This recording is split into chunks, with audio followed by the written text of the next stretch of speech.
with George Stephanopoulos starts right now. The clerk will call the roll. Judge Kavanaugh, now Justice Kavanaugh, confirmed by a 2-vote margin.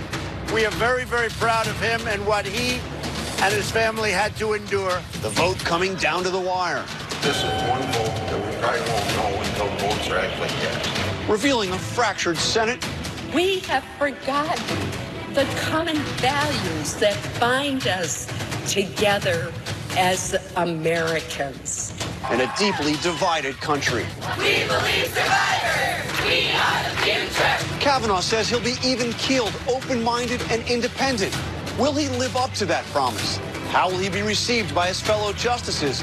And what message does his confirmation send to survivors of sexual assault? From Justice Kavanaugh to Professor Ford, the Me Too movement, and the Supreme Court, we're covering all the bases with Kellyanne Conway and a key Democrat who fought to block the nomination. Plus, capitalizing on the Kavanaugh vote. Their rage-fueled resistance is starting to backfire at a level that nobody has ever seen before. The confirmation battle is galvanizing voters on both sides. But which party benefits?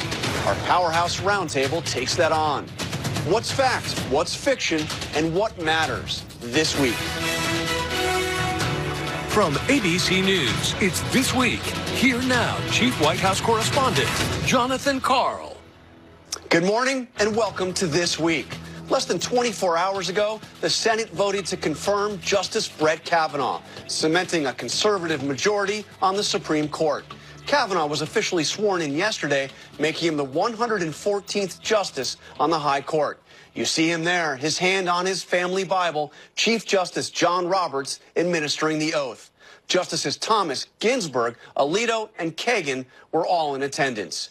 It caps what the New York Times says may be the best week yet for the Trump presidency, including a big new trade deal, the lowest unemployment rate since 1969, and signs that the political momentum has shifted for Republicans ahead of the midterm elections. Take a look at this from our colleagues at 538.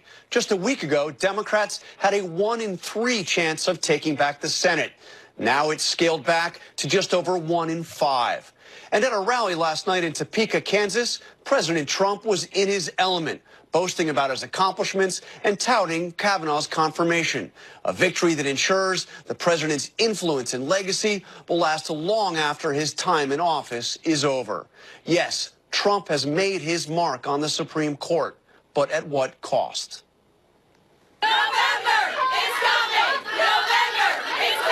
Protesters stormed Washington this week, determined to derail Kavanaugh's nomination. Kavanaugh has got to go. Bringing their anger right to the senators before the vote.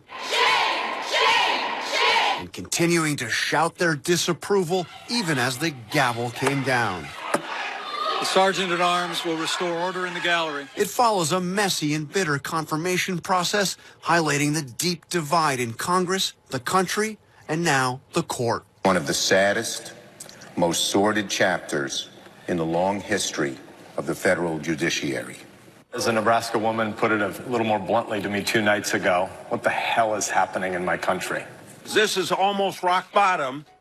I would like to have the future mending things so we can do things in a collegial way that the United States Senate ought to do. Kavanaugh's new colleagues are trying to stay above the fray, but some are expressing concern. Part of the court's strength and part of the court's legitimacy depends on people not seeing the court in the way that people see the rest of the governing structures of this country now. And hanging over it all, the implications for the Me Too movement. What message does that send across the country today to other women who are so bravely now telling their stories so it will not happen to anyone else? What does it say to them? They're going to get away with it, so be quiet, because it'll only ruin your life, not theirs. What is your message today to the women across this country who are feeling devastated, feeling like the message that's been sent here is that they're not being... I don't think they are. Women were outraged at what happened to Brett Kavanaugh. Outraged. Are you 100% certain that Ford saved the wrong person? Or? I'm 100%. I have no doubt. And joining me now is Counselor to the President, Kellyanne Conway. Good morning, Kellyanne. Good morning, John. I want to ask you, this is clearly a victory for the President, a big victory for the President. But as you yourself said, this was could be seen as an apocalyptic fight, this confirmation battle. How concerned are you that given all that went down and the way this went down, that Brett Kavanaugh will be seen as a tainted justice by roughly half of the country? Justice Kavanaugh should not be seen as tainted. He should be seen as somebody who went through 7 FBI investigations, including just in this last week, another one that was completed this past July, had answered 12 written questions, had produced about 1 million pages of documents, submitted himself to about 33 or 35 hours of sworn testimony to the Senate, including denying the allegations that were put before him.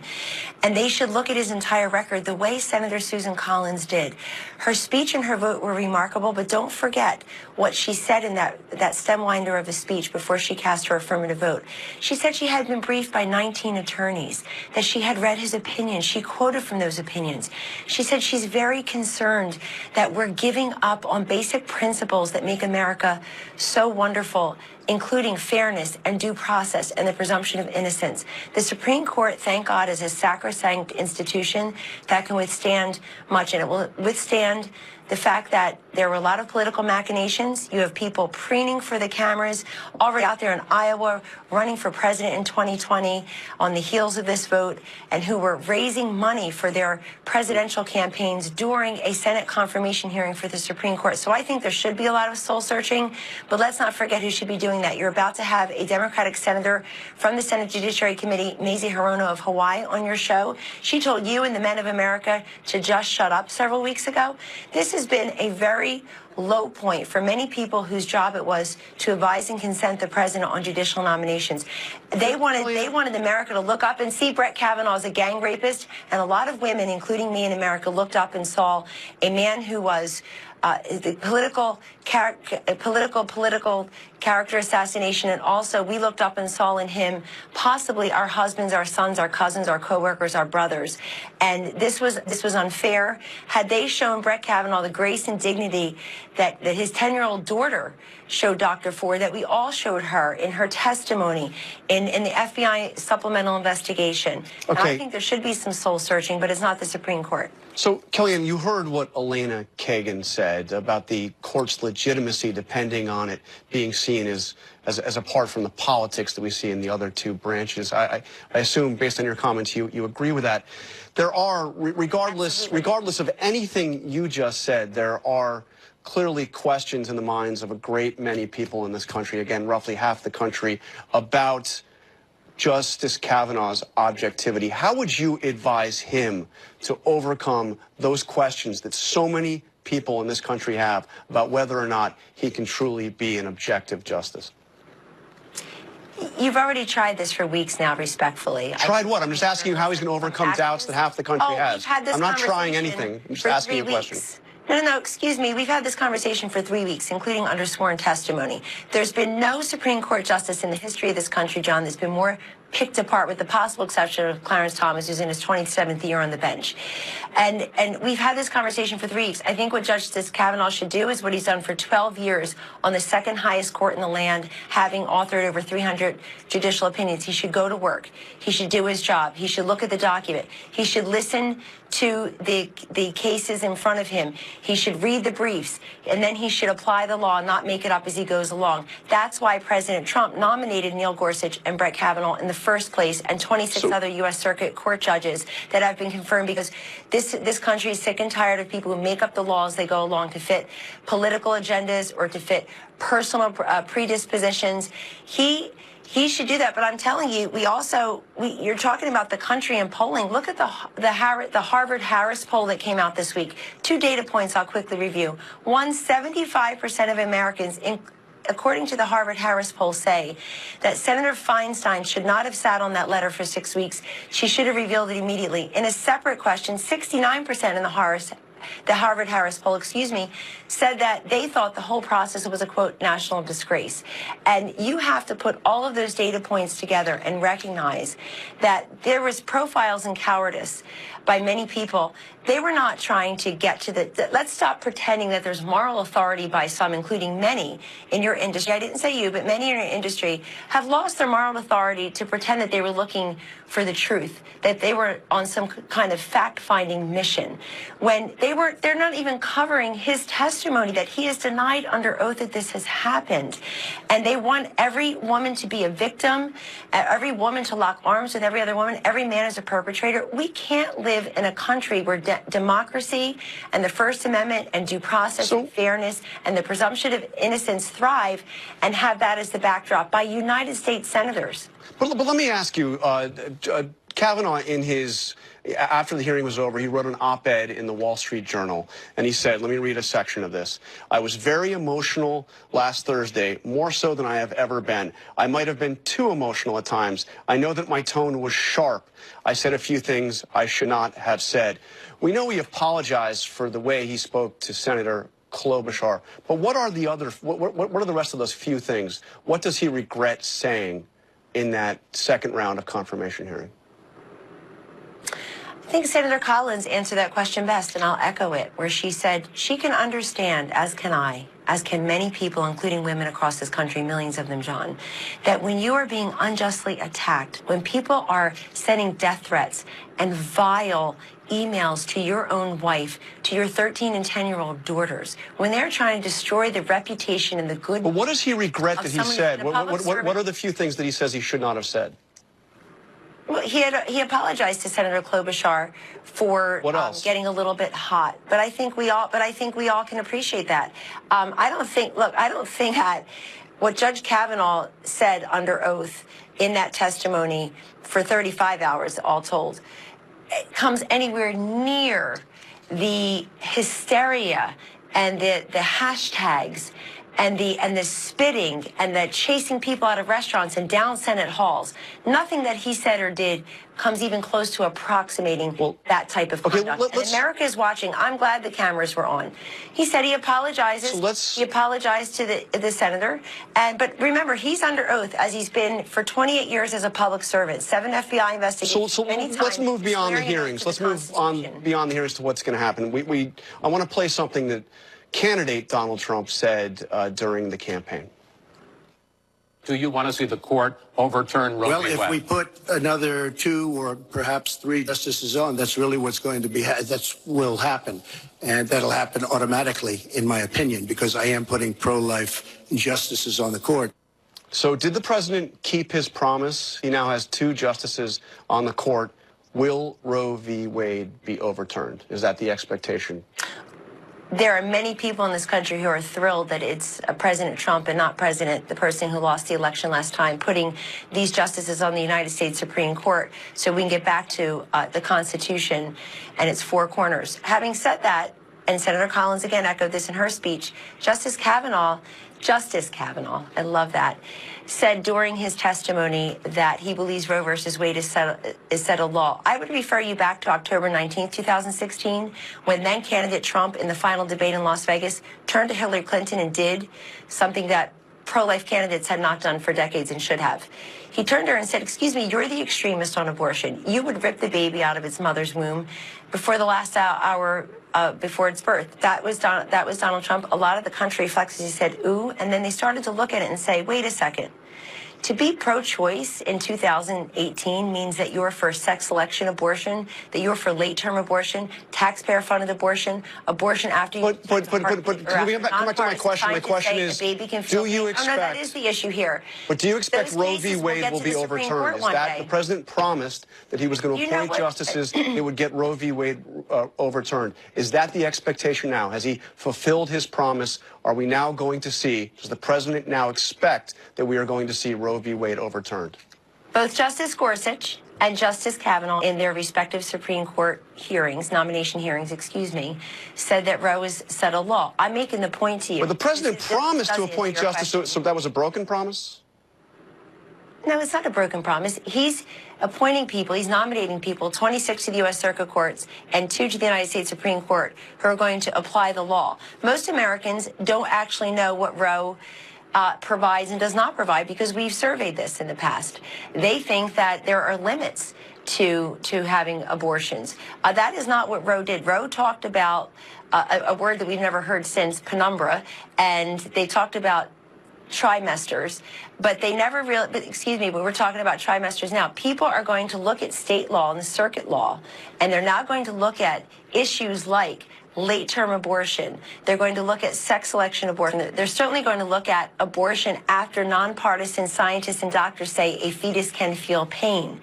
This whole matter on the left of abortion anytime, anyone, anywhere, on demand, with absolutely no common sense applied to it whatsoever. The fact that Planned Parenthood gets $500 million a year in taxpayer funding and then turns around and uses it to support Democrats is not what most Americans think of when they think of Planned Parenthood. Kellyanne, we just heard... That's up to the United States Supreme Court. We'll see what cases. But I know the mainstream media wants to boil the Supreme Court down to only abortion or guns. This week, they're going to deal with asbestos claims.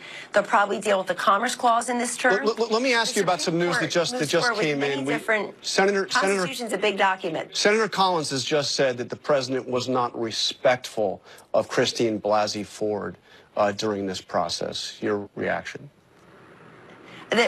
Well, Senator Collins was referring, I believe, also to a particular comment from a rally last week that really showed a lot of rank and file people who care about the Supreme Court and care about people being unjustly accused, that he was showing that he would stand by them. So was the president being disrespectful? Because the president blatantly misrepresented, the president blatantly in that rally misrepresented what John, here's where you're going to respectfully. Here's where you're always going to be talking about last week, and we're moving forward, including to the. Well, I'm asking you about right now. Senator Collins said the president was disrespectful, and I'm asking for you to respond to that. Was the president disrespectful? To Christine Blasey Ford? I don't know what. Excuse me.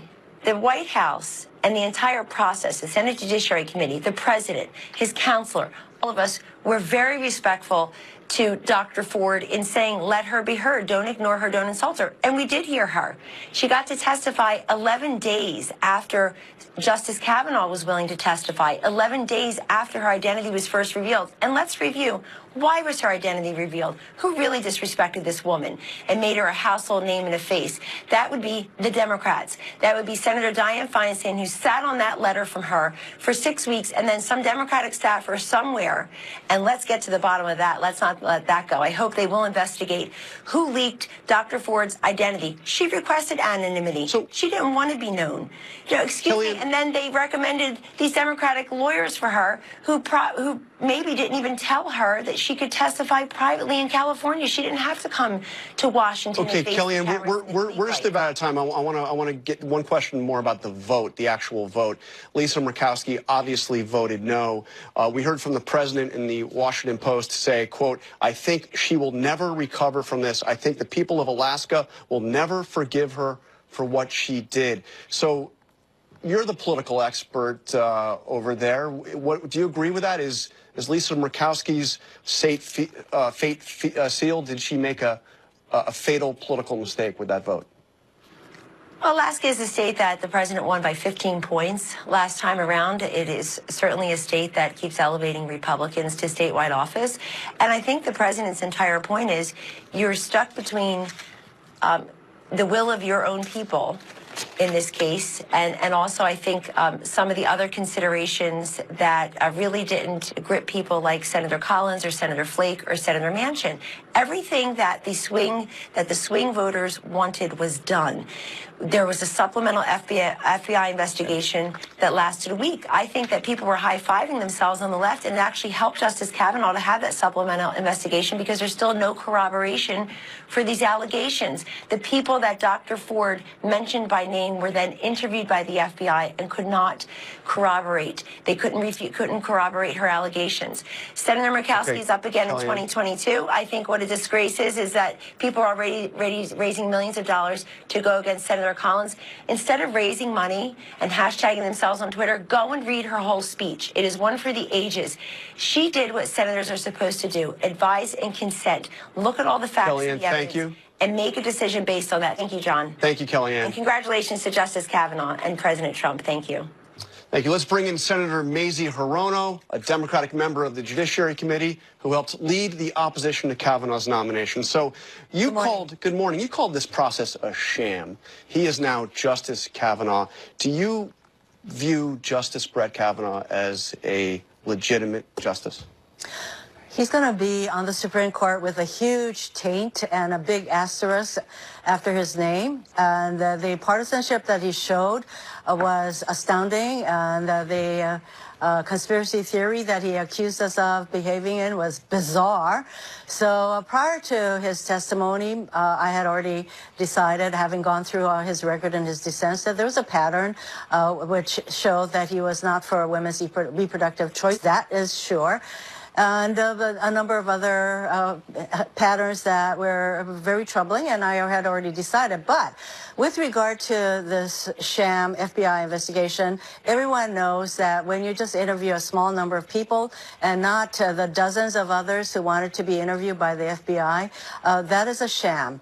And it raises more questions than it answers. So even before the final vote on the confirmation, we heard from the top Democrat on the House Judiciary Committee, the possible future chairman of that committee, say this about the confirmation process.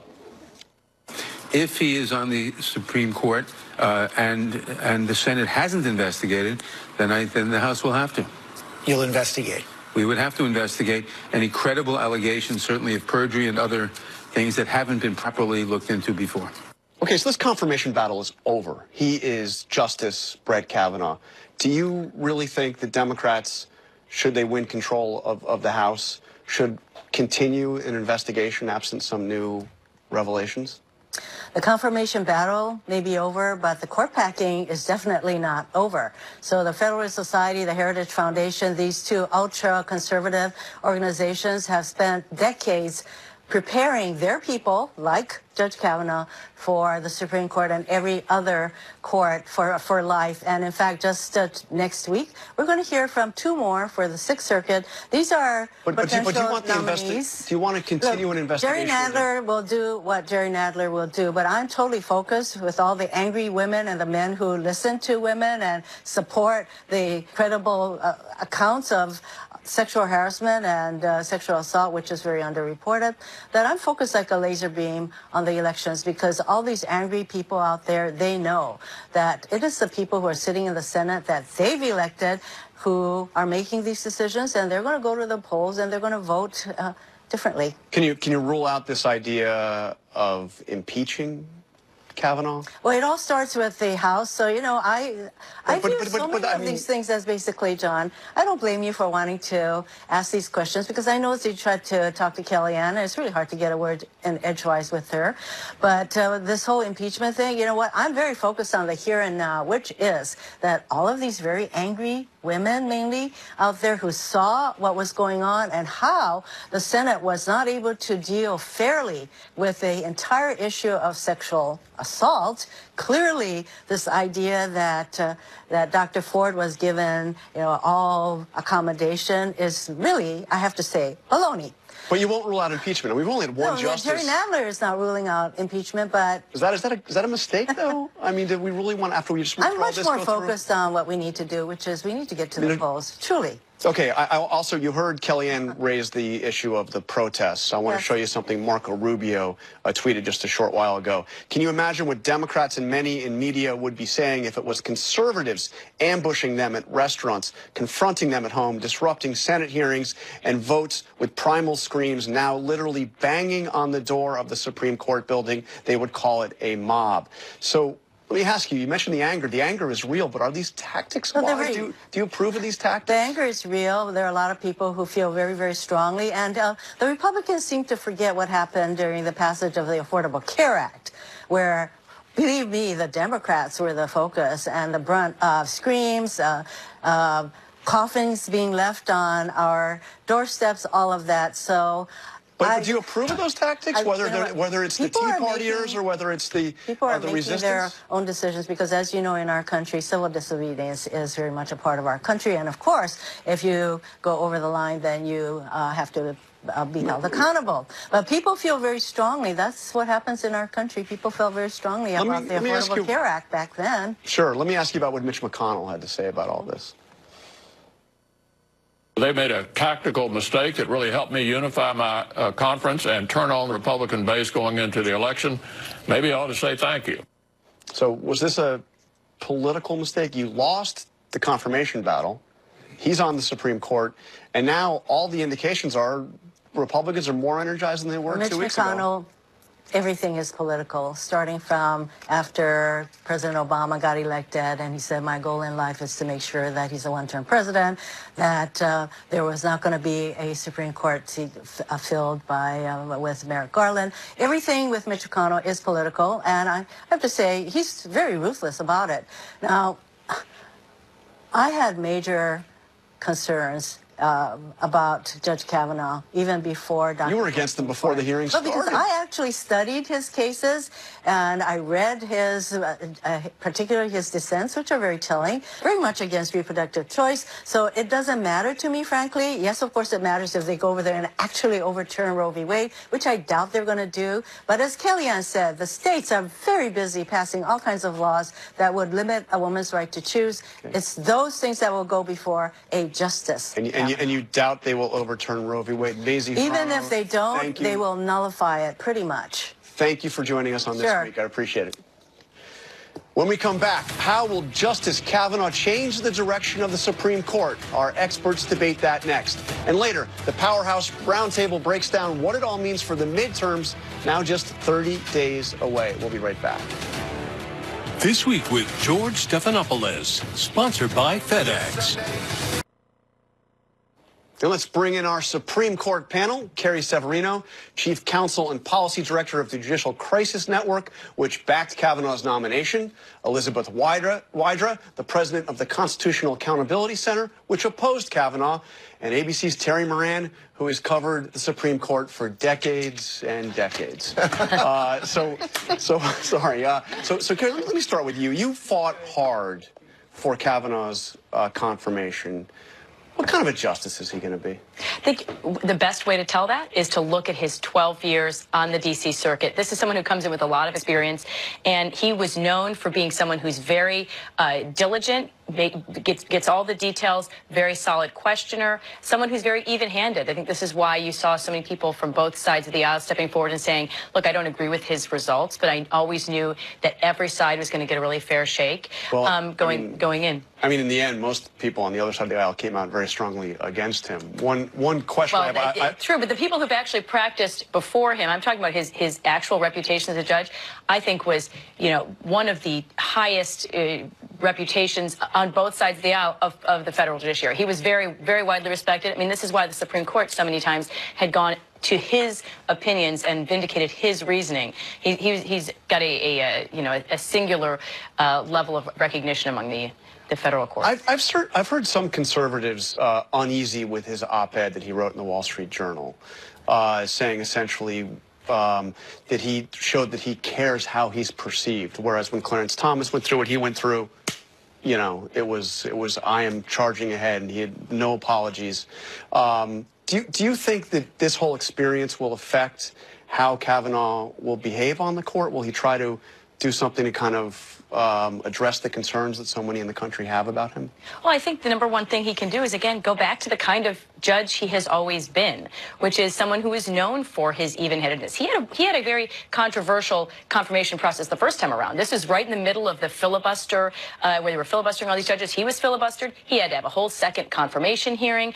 So this isn't like, oh, he had an easy time before, and so it was easy to be bipartisan. No, he's always had that target on his back, and yet was able to go through and make sure he was putting his oath first to the Constitution, to the law. I think he'll go back and do that, and that will be the best vindication against those who are now, as Senator Rono said, trying to put an asterisk behind his name. I clerked for Justice Thomas. I think he's got no asterisk. He can stand on his own 2 feet, and I know Justice Kavanaugh will as well. You were dead set against this nomination. Any chance he surprises you? I hope he surprises me. You know, look, first of all, I practiced before Judge Kavanaugh, and, you know, my organization, the Constitutional Accountability Center, opposed him after very carefully looking at his record, listening to his answers at the hearings. And this was just based on the substance, even before all of these sexual assault allegations came out and the incredibly moving and credible testimony of Dr. Ford. Because when you look at his record on the D.C. Circuit, he is incredibly conservative on issues that will be very important in the next coming years before the Supreme Court. Issues like reproductive rights, issues like the access to health care, especially when you're talking about women accessing contraception coverage, and as well as environmental regulations, consumer protection, and even some of his conservative colleagues have called him out for going too far and not respecting precedent in some of those opinions. So I don't know who this centrist is that Senator Collins was talking about in her speech, because if he were that centrist, President Trump wouldn't have nominated him, and I doubt we'd see all these Republicans celebrating him. And so once we see these decisions start to come down, especially if he helps fulfill President Trump's promise to overturn Roe versus Wade, we're going to see the energy that all of these protesters pour into opposing the nomination really come out even further, I think, when they start to feel the effects of the decisions of this very conservative Supreme Court. Terry, when he was sworn in by John Roberts last night, I thought it was interesting that Elena Kagan was there, Ruth Bader Ginsburg was there. How does he kind of fit in with this board? That was a huge statement and an important statement, because with this nomination, whether Kavanaugh likes it or not or deserves it or not, he brings onto the court the poisonous political polarization that divides the country right now, and he's got that on the court. Some of that's unfair. It's just the circumstances. Some of it is his own doing. When he got angry, anger was understandable in that situation, but when he got angry, it's as if the mask slipped and this rabid partisan worldview came out, accusing the Democrats and liberals with millions of dollars. And we've never seen anything remotely like that in a confirmation. No, not when Clarence Thomas got angry in a very different way. Not that everybody does it the same way. That said, his colleagues understand the Constitution put him there, right? The constitutional process put him there. They will treat him as a justice. I think they're going to look for ways to reduce the temperature around the court maybe a little bit. And I would think that the key relationship on the court right now is between Chief Justice John Roberts, who is an institutionalist, he loves that place, and Justice Elena Kagan, who has a similar view of the court. Can they find ways in the cases they take, in the way they fashion decisions, to lower the temperature? The problem is there's going to be a tremendous amount of pressure because conservative lawyers around the country, the candy store is open now. Because you know the tradition is the new justice closes the door and there's all of this. But will Roberts steer him away from writing decisions for a while? There's been some speculation. You won't see him anywhere near a writing a decision on, for instance, a sexual harassment issue that would come up. I think John Roberts will have the court has no authority in the country except the confidence of the people, and I think that will be in his mind. Well, traditionally, the youngest justice or the most junior justice gets kind of a few easy, unanimous decisions right out the gate. So I'm sure we'll see that as well. But I think, he is a full-fledged member of the court, and they are, much to my relief, not the polarized group that we see the rest of America. As he said, there aren't aisles there. It's not one justice on one side and one justice on the other. People don't realize how much unanimity there is. About 40% of the cases every year are in fact unanimous on the court. And a lot of the 5-4 decisions are actually not they're not all. We're really out of time, but I just have to ask you, we heard Hirono say, Senator Hirono, she doesn't think that Roe v. Wade will be overturned. Do you? I think that, probably Chief Justice Roberts is a little too savvy to let the words Roe versus Wade is overturned appear in opinion. But I think the court could very easily, and I sadly expect it to, gut the meaning of the right to access abortion by chipping away, by upholding restrictions on that fundamental right. And that's only, I think for progressives, the question is, when we get the next Supreme Court battle, are they going to keep this energy? Because that will only further entrench this conservative majority. All right, Carrie, Elizabeth, Terry, thank you for joining us. The roundtable is coming up next. How will the Kavanaugh confirmation shake up the fight for the Senate? We'll have a new forecast when we come back. This Week with George Stephanopoulos, sponsored by CarMax. We are less than a month away from the midterm elections, and this morning, a new forecast from our colleagues at 538 shows the Kavanaugh nomination is galvanizing support among Republican voters. In the 538 forecast, Republican chance of retaining control of the Senate has improved by 10 points over just the last week. They are closing the enthusiasm gap with Democrats, particularly in red states. Case in point, North Dakota. Democrat Heidi Heitkamp's standing has weakened dramatically. 538 now gives Heitkamp just a 1 in 3 chance of re-election in North Dakota, a state which Trump won by 36 points in 2016. Heitkamp voted against Justice Kavanaugh. Contrast that with Senator Joe Manchin of West Virginia. He was the only Democrat to vote for Kavanaugh. And despite the fact that West Virginia is the 7th most Republican state in the country, 538's forecast gives Manchin a 7 in 8 chance of winning re-election. So will this polarizing moment allow Republicans to turn the tide on the midterm elections? We'll discuss that and more with the Powerhouse Roundtable coming up next.